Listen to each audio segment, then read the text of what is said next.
We want to focus on marriages today. And I'd like for you to become a student.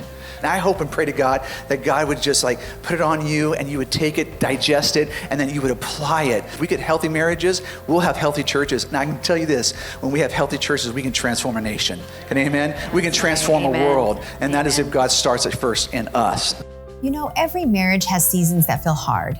Seasons of distance, disappointment, and wondering if things can ever really change. But here's what we know to be true. Those hard seasons don't have to be the end of your story. In fact, they can be the very place where something beautiful begins. Because it's taken our blood, sweat, and many tears and a lot of research to put together something here that will actually give marriages the tools to succeed.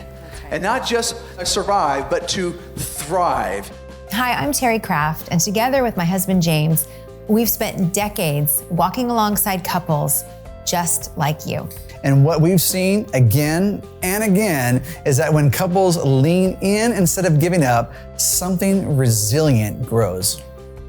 That's exactly why we wrote The Resilient Marriage. Through 7 Christ-centered tools, this book, workbook, and video series will help you rebuild intimacy, strengthen your emotional health, and grow together for a lifetime. You know, we're not about glossing over the hard stuff. Real resilience means facing life's challenges together, hand in hand, and choosing each other through all of it. Yeah, and so this is for the couples who are ready to choose growth, choose honesty again and again. Yeah, and choose love again and again. When resilience takes root, anything is possible. We encourage you, pick up your copy today and let the journey begin.